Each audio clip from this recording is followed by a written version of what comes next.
Dear friend, welcome. Dear noble youth, welcome. आज मैं एक नई वीडियो के साथ आपके पास आ रहा हूँ। भारत सरकार के गृह मंत्रालय के इंटेलिजेंस ब्यूरो जो है उसने सिक्योरिटी असिस्टेंट के लिए और एग्जीक्यूटिव के लिए जो है वैकेंसीज निकाली हैं।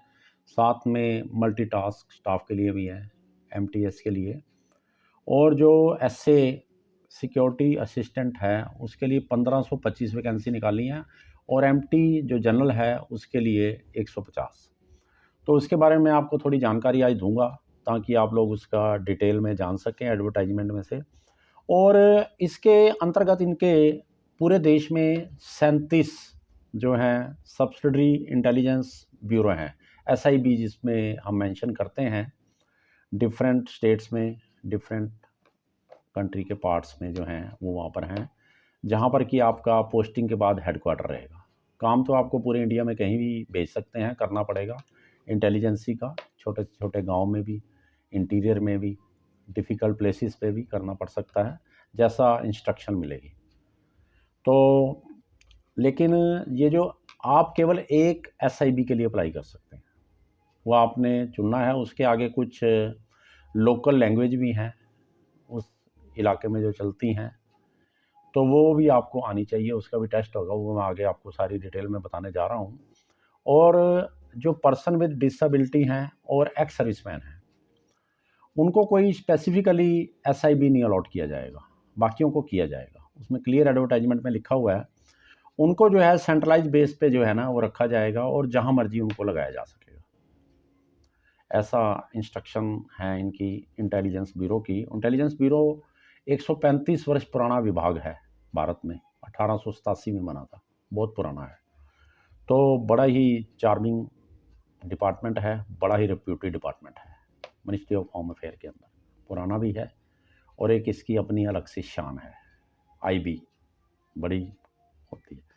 तो टोटल वैकेंसीज जो हैं एसए की वो 1525 हैं, और इसमें जो सैलरी का फैक्टर है, इसमें 3 चीज़ें मिलनी हैं।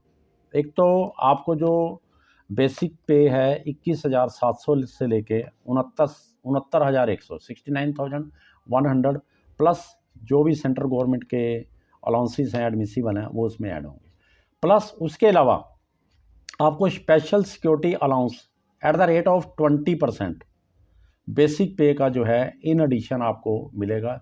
गवर्नमेंट के जो अदर अलाउंसेस मिलते हैं बाकी डिपार्टमेंट में भी, जो इसकी जो आपका लेवल 3 है उसको मिलते हैं, उसके अलावा 20% बेसिक सैलरी, बहुत बड़ी बात है, काफ़ी सैलरी बढ़ जाएगी इससे। प्लस इसके साथ जो है एक कैश कंपनसेशन है, क्योंकि ये जो है राउंड द क्लॉक ड्यूटीज इनमें ऑलमोस्ट चलती हैं। अगर आपको किसी हॉलीडे वाले दिन, छुट्टी वाले दिन अगर काम करना पड़ता है तो उसके लिए कैश कंपनसेशन मिलेगा आपको, और मैक्सिमम 30 डे का, उसकी सीलिंग 30 डे रहेगी। तो ये भी आप नोट कर लीजिए, ठीक है जी। और इसके लिए जो एसेंशियल क्वालिफिकेशन चाहिए, जो ज़रूरी है, 10th पास, किसी भी बोर्ड रिकॉग्नाइज जो भारत में है उससे आप 10th पास होने चाहिए। परसेंटेज का कोई इसमें इशू नहीं है, चाहे आपके परसेंटेज 3rd डिवीज़न है, 2nd है, 1st है, आप टॉपर हैं, कुछ भी हैं, नो प्रॉब्लम। प्लस आपको पास जिस स्टेट में आपने लगना है, जिसके लिए आप अप्लाई करेंगे जो एसआईबी के लिए, उसका आपके पास डोमिसाइल सर्टिफिकेट चाहिए। ये ध्यान रख लेना, पहले से बनवा लीजिए अगर नहीं बनाया हुआ तो। मैक्सिमम बच्चों ने बनवाया होता है। प्लस आपको उस इलाके में, क्योंकि उस सेंटर जो आपके 37 सेंटर हैं पूरे देश में, उसके अलावा आगे जो हैं वो डिफरेंट लैंग्वेज हैं, क्योंकि आपने उसी की जुडिक्शन में काम करना है। किसी सेंटर के जो आपका बनेगा ब्यूरो का, उसमें एक लैंग्वेज है, किसी में 10 हैं, किसी में 15 हैं, डिपेंड करता है कि कैसी कैसी वहाँ पर वो लैंग्वेज चलती है। फॉर एग्जांपल दिल्ली के लिए, दिल्ली हेडक्वार्टर के लिए, तो वहाँ पर आपको पंजाबी, हिंदी, उर्दू ये चलेगा। आप हरियाणा के लिए कर रहे हैं तो हिंदी, ठीक है। अगर आप किसी चेन्नई के लिए कर रहे हैं तो आपको तमिल लैंग्वेज। तो ये लैंग्वेज, डिफरेंट लैंग्वेज हैं, ये आपके पास होनी चाहिए, आपको आनी चाहिए, क्योंकि इसी का आपका बाद में टेस्ट भी होना है जो कि क्वालिफाइंग है, ठीक है जी। तो इसमें जो ड्यूरेबल क्वालिफिकेशन भी मांगी गई है एसए के लिए, आपके पास अगर कोई फील्ड का एक्सपीरियंस है इन इंटेलिजेंस वर्क तो आपको प्रेफरेंस मिलेगी, वो डिजायरेबल में आएगा और उसमें आपको प्रेफरेंस करेंगे। और इसमें जो एज कंसेप्ट है वो नॉट एक्सीडिंग 7 ईयर लिखा है एज ऑन क्लोजिंग डेट, मतलब आप 27 वर्ष के होने चाहिए मैक्सिमम, मिनिमम का कुछ नहीं लिखा हुआ, क्योंकि क्वालिफिकेशन मैट्रिक है, कई बच्चे 15 वर्ष में भी कर जाते हैं, बाकी इसमें क्लियर नहीं है। जो इसकी वैसे अंडरस्टैंडिंग लें तो नॉट एक्सीडिंग है, इसका मतलब अगर कोई 15 वर्ष का बच्चा मैट्रिक किया हुआ तो वो भी एलिजिबल हो जाएगा मेरे हिसाब से, एज पर माई ओपिनियन। लेकिन इसके बारे में ज़्यादा क्लैरिफिकेशन नहीं है इसमें एडवर्टाइजमेंट में, तो नॉर्मली क्योंकि 18 वर्ष का रखा जाता है, पर इसमें क्लैरिफाई नहीं है, क्योंकि इसके साथ जो एमटीएस की पोस्ट के लिए एडवर्टाइजमेंट इस सेम में ही है, उसमें उन्होंने क्लियर डेट लिखी हुई है 18 से 25 एज ऑन क्लोजिंग डेट। तो मैं तो इसका मीनिंग यही निकाल रहा हूँ कि जो 18 से कम है लेकिन वो क्वालिफिकेशन को पूरी करते हैं, मैट्रिक हैं, तो वो एलिजिबल है। देखो ना, नहीं तो ये भी लिख देते 18 से 27 लिख देते, तो इसलिए ये एक बड़ा प्लस पॉइंट है। 18 से पहले भी नौकरी, क्योंकि आर्मी में भी जाते हैं, आर्मी में भी सिलेक्शन लेते हैं, होती है, जो जवान जाता है आर्मी में, जैसे एनडीए में जाते हैं वो भी 16.5 से स्टार्ट हो जाती है। तो इसलिए ये पॉसिबल है कि अगर आप मैट्रिक हैं और आपकी एज 18 से कम है तो आप जब उसको भरेंगे, क्योंकि ये अभी इसका पोर्टल खुला नहीं है, पहले 21 को खुलना था लेकिन अब ये 28 को खुल रहा है। इसकी जो डेट्स भी हैं मैं आपको आगे बता दूंगा, अभी भी वैसे बता देता हूँ। ये 28 जनवरी 2023 से लेकर 17 फरवरी 2023 तक इसका फार्म भरा जाएगा। पहले जो 21 थी, लेकिन आईबी ने नोटिफिकेशन निकाल के इस डेट को एक्सटेंड कर दिया है, 28 जनवरी से इसके फार्म भरे जाएंगे, तो ये भी आप नोट कर लीजिए। इसके अलावा आपको जो रिजर्वेशन है वो एज पर गवर्नमेंट रूल, पर उसमें इन्होंने कुछ रिस्ट्रिक्शन लगाई हैं।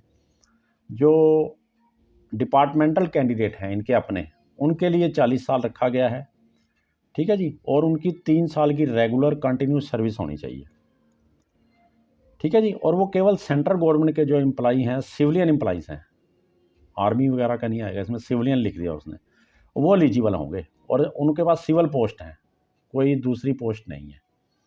लेकिन उन्होंने आगे क्लियर कर दिया है कि जो पर्सन पीएसयू में काम कर रहे हैं, ऑटोनमस स्टैट्यूटरी बॉडीज़ में काम कर रहे हैं, डायरेक्टली गवर्नमेंट के अंडर नहीं है, गवर्नमेंट ऑफ इंडिया के अंदर, वो एलिजिबल नहीं होंगे।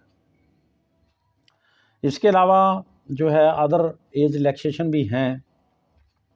जो हमारे पर्सन विद डिसेबिलिटी हैं उनके लिए, जो एमटीएस के लिए जाने हैं, उनको 56 तक छूट दी गई है।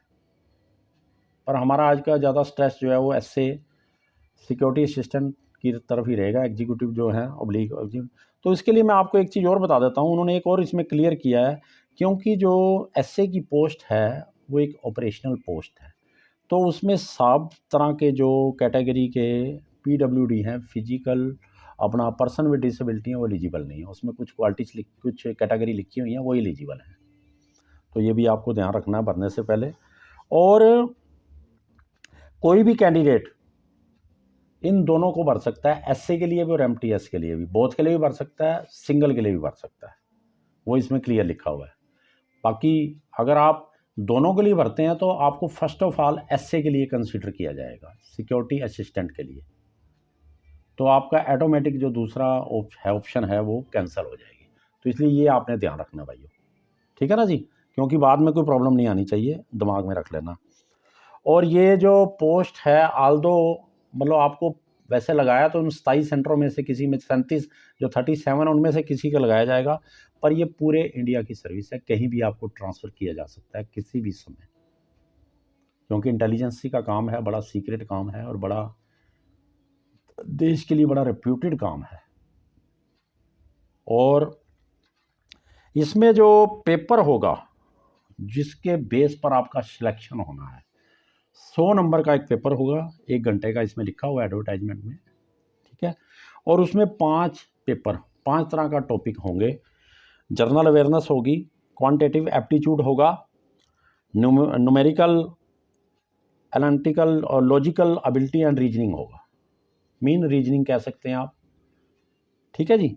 और उसके अलावा इंग्लिश लैंग्वेज, और एक नया विषय जो इसमें ऐड किया गया है, जो पहले नहीं होता था जब इसकी पोस्टें निकली, जनरल स्टडीज़ का।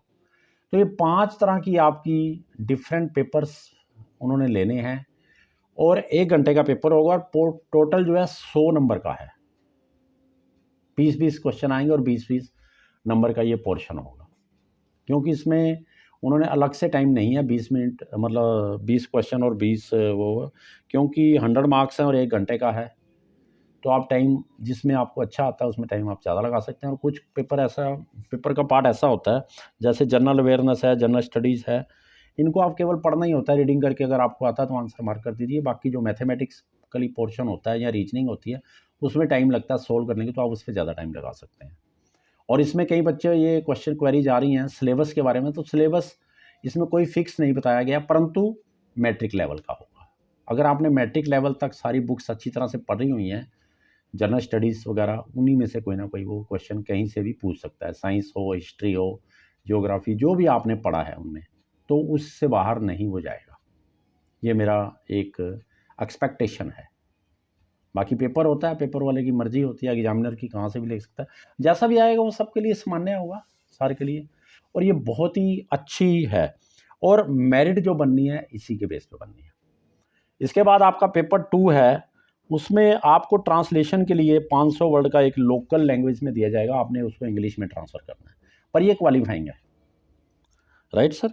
ये दोनों के लिए है, एसए और एमटीएस के लिए। इसके अलावा एक टायर 2 में ही एक और पार्ट है, वो केवल जो है वो एसए के लिए है, दूसरे पोर्शन के लिए नहीं है। वो जो एमटीएस है उनके लिए नहीं है, उसमें वो लैंग्वेज जो रीजनल लैंग्वेज जो उस इलाके में चलती है, जो आपने पढ़नी है, उसको आपको वहाँ पर पढ़ के, लेकिन वो इंटरव्यू में होगा, पर वो भी क्वालिफाइंग है। तो इसलिए बी केयरफुल, ऐसी घबराने की कोई बात नहीं है, ठीक है जी। और उसके अलावा फिर 3rd नंबर पे है इंटरव्यू, जो आपका 50 नंबर होगा। और जो आपका 100 नंबर का रिटन पेपर होना है, उसमें भी उन्होंने जो है वो क्वालिफाइंग मिनिमम मार्क्स कर दिए हैं, कट ऑफ मार्क्स। अनरिजर्व के लिए 35 हैं, ओबीसी के लिए 34, एससी एसटी के लिए 33 और ईडब्ल्यूएस के लिए 35 नंबर होने चाहिए, ठीक है जी। तो इसलिए ये ध्यान रखना आपने।